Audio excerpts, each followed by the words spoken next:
नमस्कार दोस्तों, कैसे हैं आप लोग। मैं हूं नितिन। दोस्तों, आज इस वीडियो में हम चार्टिस्ट मेथड का एक और क्वेश्चन लेंगे और ये क्वेश्चन थोड़ा सा लंबा होगा, जिसमें हमने कंप्लीट सोल्यूशन, सिंगुलर सोल्यूशन और जनरल सोल्यूशन भी निकालना है। ठीक है। लास्ट क्वेश्चन मैंने आपको करवाया था, उसमें हमने सिर्फ कंप्लीट सोल्यूशन निकालना था, इसलिए वो क्वेश्चन जो काफ़ी शॉर्ट था। ठीक है। अगर क्वेश्चन में लिखा हो कि फाइंड द कंप्लीट सोल्यूशन और आपके पास कोई क्वेश्चन दिया है, उसका आपने सिर्फ कंप्लीट निकालना है। ठीक है। अगर जर्नल दिया है तो जर्नल, मतलब जर्नल तो खैर कंप्लीट से ही निकलेगा, सिंगुलर भी कंप्लीट से निकलेगा। बट अगर कंप्लीट सोल्यूशन दिया है तो आपको सिर्फ कंप्लीट सोल्यूशन ही निकालना है। ठीक है। तो इस वीडियो में हमारे पास जो क्वेश्चन है वो कुछ इस तरीके से है। सॉल्व करना है हमने P X plus Q Y equal to P Q. ठीक है। तो ये हमारे पास यहाँ पर ये क्वेश्चन है। ठीक है। इसको सिर्फ हमने सॉल्व करना है। तो सॉल्व करने का मतलब है कि इसमें हमने इसका कंप्लीट सोल्यूशन, सिंगुलर सोल्यूशन और जनरल सोल्यूशन भी निकालना है। आपको पता होना चाहिए कि हमने कंप्लीट सोल्यूशन किस तरीके से निकालना है, फिर जो सिंगुलर सोल्यूशन है वो किस तरीके से निकलता है। कंप्लीट सोल्यूशन तो हमने चार्टिस्ट मेथड से ही निकालना है, बट जो सिंगुलर सोल्यूशन है, जो जनरल सोल्यूशन है, तो उनका भी एक निकालने का तरीका होता है, वो आपको पता होना चाहिए। ठीक है। तो चलिए इस वीडियो में हम देखते हैं किस तरीके से हम उन सॉल्यूशंस को निकालते हैं। तो यहाँ पर मेरे पास ये क्वेश्चन है। ठीक है। तो सिंपल सा जो फर्स्ट स्टेप होगा वो तो यही होगा, इसको इस साइड लाओ, इक्वल टू 0, इसको हम इक्वेशन नंबर फर्स्ट मान लेते हैं। ओके। नेक्स्ट स्टेप में हमें क्या करना होता है, लेट करना है, फंक्शन लेना है एक्स वाई जेड, ये हमने चार्टिस्ट मेथड में लेना ही लेना है। ठीक है। So this is equal to, ये मेरे पास आ जाएगा P X plus Q Y, यहाँ पर माइनस हो जाएगा पी क्यू। ठीक है। ओके। अब देखिए दिस इज इक्वल टू, अब मैंने लास्ट वीडियो में भी आपको दिखाया, बोला था कि हमने स्टार्टिंग में 5 चीज़ें निकालनी है, उन्हीं की मदद से हमने चार्टिस्ट ऑक्सिलरी इक्वेशन में जो वैल्यूज़ हम पुटअप कर सकते हैं, देन हमारे पास उनमें वैल्यूज़ आएंगी। ठीक है। वो 4 चीज़ें क्या थी, del F upon del X. ठीक है। दिस इज इक्वल टू, यहाँ पर कुछ आ सकता है, यहाँ पर मैं कॉमा दे देता हूँ। दूसरी चीज़ होती है del F upon del Y, this is equal to, यहाँ पर कुछ आएगा, यहाँ पर मैं कॉमा दे देता हूँ। और उसके बाद मेरे पास आता है del F upon del Z, और यहाँ पर कुछ आएगा। ठीक है। और दूसरी टर्म आ जाती है मेरे पास del F upon del P, this is equal to, और del F upon del Q. तो ये 5 चीज़ें हमने हर एक क्वेश्चन में फाइंड करनी ही करनी है, जहाँ पर हमने चार्टिस्ट मेथड को लगाना है। ठीक है। अच्छा, तो del F upon del X की जो वैल्यू है वो मेरे पास क्या आएगी। अब यहाँ पर देखिए, यहाँ पर एक्स कहाँ पर है, सिर्फ पी एक्स के साथ है, यानी कि मुझे इसकी डिफरेंशिएशन करनी है। तो पी एक्स की differentiation with respect to X equal to P. ठीक है। ओके।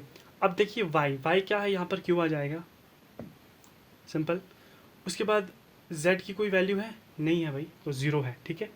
तो हम इसको यहाँ पर 0 लिख देते हैं। अब del F upon del P की जो वैल्यू क्या आएगी, p कहाँ पर है, p यहाँ पर है और p यहाँ पर भी है, P x minus P Q आएगा। इसकी अगर हम डिफ्रेंशिएशन करेंगे तब हमारे पास क्या रिजल्ट आएगा, x minus Q. With respect to p important है। ठीक है। तो p with respect to p कर रहे हैं, तो x एक बचेगा यहाँ से और माइनस क्यू यहाँ से बचेगा। ठीक है। अब del F upon del Q, तो यहाँ पर मेरे पास क्यू वाई है। ठीक है। तो यहाँ पर पी वाई पी क्यू भी है। ठीक है। इसकी जो डिफ्रेंशिएशन है वो मेरे पास हो जाएगी वाई माइनस पी हो जाएगा। ठीक है। और ये जो हमने वैल्यूज़ को निकाला है, इसको हम, इस पूरी वैल्यूज़ को हम इक्वेशन नंबर सेकंड मान लेते हैं। अब मैं वापस से चार्टिस्ट इक्वेशन को लिखता हूँ, देन उसमें हम ये जो वैल्यूज़ हैं उनको पुटअप करते हैं। जो ऑक्सिलरी इक्वेशन होगी, यहाँ पर आप खुद लिख देना, ना द ऑक्सिलरी इक्वेशन कुछ भी लिख सकते हो आप। तो वो होगा मेरे पास D X upon del F upon del P. ये इंपॉर्टेंट है कि ये जो एफ हम यहाँ पर लगा रहे हैं ये स्मॉल है। ठीक है। कैपिटल लगाओगे तो इसका और मतलब बन जाएगा। ठीक है। तो कैपिटल नहीं लगाना है। तो डी वाई की जो वैल्यू होती है वो del F upon del Q होगा।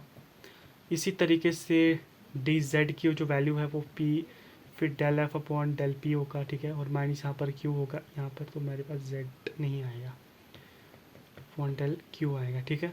ये आता है, दिस इज इक्वल टू, यहाँ पर मैं लिख देता हूँ डे पी, इसकी जो वैल्यू है वो del F upon del X आएगा, प्लस पी से मल्टीप्लाई है डेल एफ अपॉन, उसके बाद मेरे पास यहाँ पर मैं लिख देता हूँ, इससे इक्वल टू है, यहाँ पर मैं लिख देता हूँ डेल क्यू की जो वैल्यू है वो होती है मेरे पास del F upon del Y plus Q से मल्टीप्लाई है del F upon del Z. तो ये हमारे पास ऑक्सिलरी इक्वेशन है। और जो हमने 5 वैल्यूज़ हमने फाइंड की थी, ये देखिए यहीं पर हमने पुट ऑफ करना है और हमारे पास जो वैल्यूज़ निकल आएंगी। ठीक है, अब मैं उन वैल्यूज़ को डायरेक्ट लिख देता हूँ, आप अच्छे से देख लेना कि मैंने किस तरीके से इनको लिखा है। ठीक है, क्योंकि जो वीडियो है काफ़ी लंबी हो जाएगी। यहाँ पर देखिए ये मेरे पास वैल्यूज़ आ जाती हैं।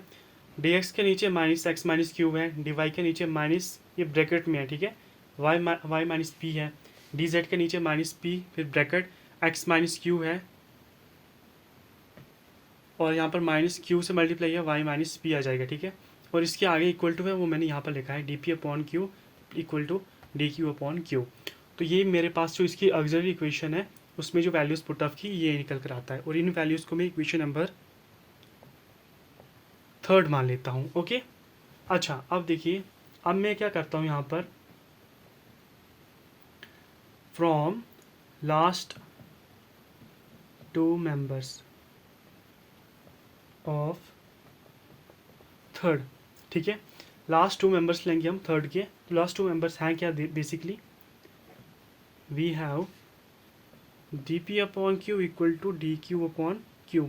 ये है लास्ट 2 मेंबर्स। ठीक है हमारे पास। ओके, जब हम इसकी इंटीग्रेशन करेंगे तो मेरे पास यहाँ पर हो जाएगा लॉग क्यू, यहाँ पर p है, यहाँ पर q है। ठीक है, ये q है। ओके, यहाँ पर मेरे पास p हो जाएगा, this is equal to log q हो जाएगा, और साथ में प्लस इंटीग्रेशन कर रहे हैं तो भाई हमारे पास एक कांस्टेंट तो आएगा ही आएगा। ठीक है, यहाँ पर इसको मैं c1 लिख देता हूँ। ठीक है, अच्छा यहाँ पर c1 a लिख देते हैं। ओके, कुछ भी लिख सकते हो आप, मैंने a लिख दिया। अच्छा अब देखिए, मैं लॉग p इक्वल टू यहाँ पर आ जाएगा मेरे पास क्यू ए, लॉग की प्रॉपर्टी लगा देंगे। ठीक है, और यहाँ पर मेरे पास जो p की वैल्यू है वो आ जाएगी क्यू ए। अब इस वैल्यू को हम इक्वेशन नंबर फर्स्ट में पुट कर देते हैं। ठीक है, यहाँ पर मैं लिख देता हूँ इक्वेशन नंबर फर्स्ट हमारे पास बेसिकली थी क्या, ये थी मेरे पास पी एक्स, उसके बाद plus Q Y minus P Q equal to 0। ये हमारे पास इक्वेशन नंबर फर्स्ट थी। ठीक है, अब देखिए जब वैल्यू को पुट करेंगे, कौन सी वैल्यू को पुट करना है, वैल्यू को पुट करना हमने p equal to Q A, यानी कि p की जगह पर हमने क्यू ए को पुट करना है। तो सबसे पहले यहाँ पर आ जाएगा मेरे पास Q A X plus Q Y minus Q square A हो जाएगा, क्योंकि यहाँ पर क्यू है यहाँ पर भी क्यू है। ठीक है, p की जगह पर पी क्यू है ना यहाँ पर, तो क्यू से मल्टीप्लाई हो जाएगा, क्यू स्क्वेयर ए हमारे पास आ जाता है। ठीक है, ओके, या फिर आप इसको ऐसे भी लिख सकते हैं। ठीक है, ऐसे भी लिखा होगा या फिर भी लिख सकते हैं। ओके, अब देखिए यहाँ पर दिस इज इक्वल टू, मैं इसको लिख देता हूँ थोड़ा अच्छे से। अब A X plus Y equal to A Q, यहाँ पर मेरे पास ये आ जाता है। ठीक है, इसको हम सिंपल सा उस साइड लेंगे तो ये जो मल्टी कैंसिल हो जाएगा। ठीक है, इसको मैंने उस साइड लिया और क्यू, यहाँ पर 2 क्यू थे तो यहाँ पर क्यू को कॉमन किया और कैंसिल कर दिया। ठीक है, तो मेरे पास ये वैल्यू आती है। ओके, उसके बाद देन यहाँ पर p जो है वो ए क्यू है। ठीक है, और यहाँ पर मेरे पास सब देखिए p की जो वैल्यू है वो ए एक्स प्लस वाई होगी, और जो q है इसकी वैल्यू मेरे पास A X plus Y upon A आ जाएगा। ठीक है, अब देखिए हमें पता है, वी नो जो डी जेड है उसकी वैल्यू क्या होती है, ये होती है P D X plus Q D Y होती है। ठीक है, अच्छा अब इसकी वैल्यूज़ को हमने पुट कर देना है, D Z this is equal to A X plus Y, D X को बाहर से मल्टीप्लाई, अब क्यू की जगह पर मेरे पास क्या था, वाई अपॉन ए था, इसको हमने डी वाई से सिंपल सा मल्टीप्लाई कर देना है। ठीक है, अच्छा आप देखिए क्रॉस मल्टीप्लाई करना है और हमारे पास रिजल्ट क्या आता है। अब यहाँ पर देखिए ये जो a है, a को मल्टीप्लाई करते हैं, यहाँ पर a डी जेड आएगा, a को यहाँ पर भी मल्टीप्लाई करेंगे, प्लस अब यहाँ पर ए एक्स प्लस वाई मेरे पास आ जाता है, डी वाई, कुछ हमारे पास इक्वेशन इस तरीके से बन जाती है। अब देखिए मेरे पास क्या आएगा, अब देखिए यहाँ पर ये भी सेम है, ये भी सेम है। तो यहाँ पर मेरे पास क्या आ जाएगा, ए एक्स प्लस वाई, एक ये आ जाएगा, और जो दूसरी टर्म है वो मेरे पास बन जाएगी यहाँ पर ए डी एक्स से मल्टीप्लाई है और प्लस डी वाई मेरे पास आ जाता है, ठीक है। अब आप देखिए अब क्या आएगा, अब मेरे पास यहाँ पर आ जाएगा A D Z this is equal to यहाँ पर ए एक्स प्लस वाई, तो एज इट इज़ आएगा, और यहाँ पर मैं डी यानी डिफरेंशिएशन को कॉमन करेंगे और ऐसा कुछ मेरे पास आ जाएगा, ठीक है, ये कॉमन में, ठीक है। ओके, अब सिंपल हमने इसकी इंटीग्रेशन करनी है। देखिए इसकी इंटीग्रेशन क्या होगी, ए डी जेड की इंटीग्रेशन ए जेड ही होगी, ठीक है। ओके, इन दोनों की इंटीग्रेशन हमारे पास क्या होगी, ए एक्स प्लस वाई का होल स्क्वायर अपॉन 2 प्लस, पहले ए लिया था अब हम यहाँ पर बी ले लेते हैं, ठीक है। और ये जो हमारे पास निकला है ये हमारे पास कंप्लीट सोल्यूशन है फर्स्ट का। ओके, यानी पहला पार्ट हमने निकाल दिया। अब हमने दो पार्ट और निकालने हैं, एक तो सिंगुलर सोल्यूशन और थर्ड पार्ट होगा मेरे पास जनरल सोल्यूशन। अब देखिए उनको कैसे निकालते हैं। जब हमारे पास सी एस यानी कंप्लीट सोल्यूशन निकलता है तब हम सिंगुलर सोल्यूशन और जनरल सोल्यूशन को निकाल सकते हैं, ठीक है, ये इंपॉर्टेंट है। सबसे पहले हमारा काम है कंप्लीट सोल्यूशन निकालना। अब देखिए कंप्लीट सोल्यूशन निकाल दिया, अब हमने सिंगुलर सोल्यूशन निकालना है, ठीक है। तो यहाँ पर मैं लिख देता हूँ सिंगुलर सोल्यूशन। अब देखिए सिंगुलर सोल्यूशन को हमने निकालना है, ठीक है।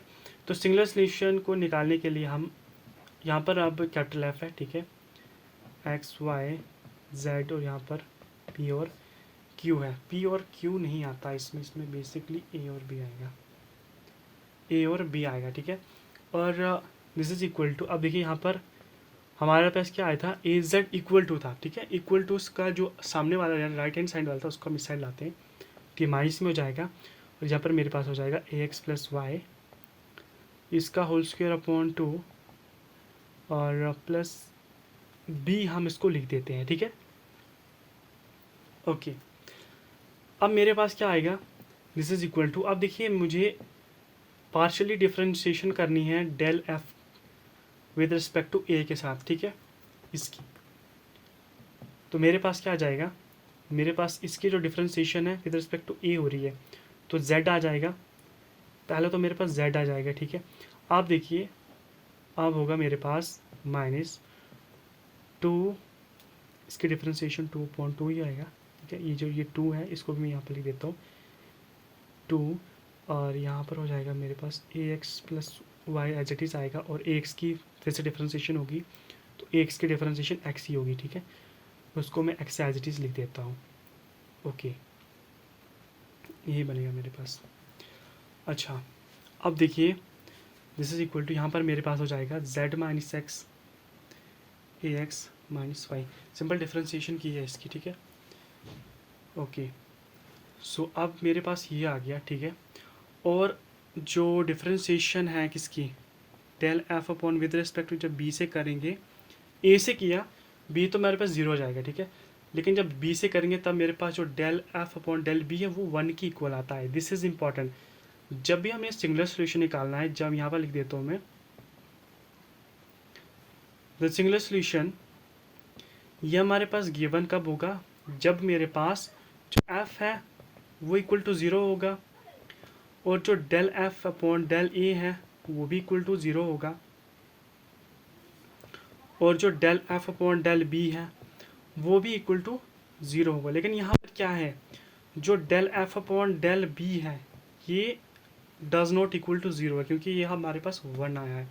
इसका मतलब जो हमारे पास गिवन इक्वेशन है उसका नो सिंगुलर सोल्यूशन, ठीक है। इस पार्ट में हमने ये लिखना है कि इसका कोई भी सिंगुलर सोल्यूशन नहीं है, तो ये भी लिखना पड़ेगा, ठीक है। तो ये सिंगुलर सोल्यूशन इसका नहीं आएगा। अब बचा कौन सा हमारे पास, जनरल सोल्यूशन, उसको फाइंड करते हैं। अब देखते हैं हम जनरल सोल्यूशन। जनरल सोल्यूशन को अब हमने फाइंड करना है, ठीक है। अब देखिए जनरल सोल्यूशन को हमने किस तरीके से फाइंड करना है। सबसे पहले हम लेट करते हैं बी, लेते हैं हम एक फंक्शन जी ऑफ ए, ठीक है, वेयर जो बी है ये इंपॉर्टेंट होता है लिखना, ठीक है। जो यहाँ पर सॉरी जी है, मैं बी बोल रहा हूँ, वो क्या है, जी इज़ कोई भी आर्बिटरी फंक्शन है, ठीक है, कोई भी आर्बिटरी फंक्शन है, ठीक है, ये इंपॉर्टेंट होता है लिखना। अच्छा, अब देखिए यहाँ पर भी हम कैपिटल एफ ही लेंगे, एक्स वाई जेड ए, और यहाँ पर बी की जगह पर क्या है, जी ऑफ ए है, ठीक है। Okay, so this is equal to, मेरे पास क्या था, A Z equal to 1/2 A X plus B, ये अभी हमने सिंगल सोल्यूशन में भी इसी को लिखा था, और प्लस बी था, तो बी की जगह पर क्या है, जी ऑफ ए है, ठीक है। इसको मैं यहाँ पर लिख देता हूँ, प्लस जी ऑफ ए है, ठीक है। ओके, अच्छा अब देखिए दिस इज इक्वल टू, अब जब मैं अगर ए सी एस के डिफरेंशिएशन करूँगा पार्शली, तब मेरे पास आता है z इक्वल z माइनस 1/2 या 1/2 और 2 ही आएगा, ठीक है, इसको मैं 2 ही लिख देता हूँ, यानी कि जैसे मेरे पास आया था ना 2 से इसकी डिफरेंशिएशन करेंगे तो 2 और 2 कैंसिल हो जाएगा, ठीक है, और इसकी डिफरेंशिएशन होगी ए एक्स प्लस वाई, ठीक है, और x के साथ बाहर से मल्टीप्लाई, ठीक है, तो यहाँ पर मैं x लिख देता हूँ, ये चीज़ हमने बाहर ऊपर की है सिंगल सोल्यूशन में, इसको मैं डायरेक्ट लिख रहा हूँ। लेकिन अभी जो b की जो डिफरेंशिएशन वहाँ पर तो ज़ीरो हुई थी, लेकिन यहाँ पर हमने एक फंक्शन लिया है, तो फंक्शन की डिफरेंशिएशन तो एज इट इज़ होगी, ठीक है। ओके, उसके बाद हमारे पास क्या होगा, यहाँ पर देखिए सिंपल था, ये इतनी चीज़ हमने निकाल दी, और हमारे पास जो जनरल सोल्यूशन है वो निकल कर आएगा।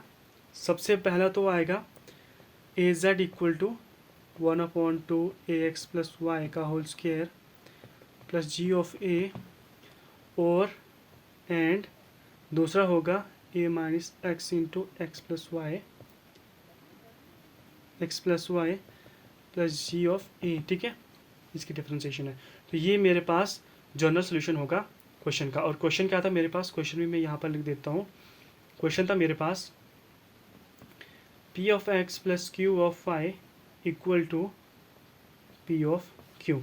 तो इसका जनरल सोल्यूशन मेरे पास क्या आ गया, इसका सिंगुलर सोल्यूशन भी हमने निकाला, वो सिंगुलर सोल्यूशन हमारे पास नहीं आया, और इसका कंप्लीट सोल्यूशन भी हमने निकाला। जब भी आपके पास ऐसे कोई क्वेश्चन दिए होंगे जहाँ पर आपने चार्ट मेथड लगाना है, तो सबसे पहले आपका काम है कि आपने कंप्लीट सोल्यूशन निकालना है। कंप्लीट सोल्यूशन निकालने के बाद सिंगुलर सोल्यूशन निकालना इजी है, जनरल सोल्यूशन निकालना आपने खुद देख लिया कितना इजी है, तो सबसे पहले हमने कंप्लीट सोल्यूशन ही निकालना है, ठीक है। तो कैसे लगा आपको ये वीडियो, कमेंट कर ज़रूर से बता दीजिएगा, और ऐसे और वीडियोज़ को देखने के लिए हमारे चैनल को भी सब्सक्राइब कर लीजिए।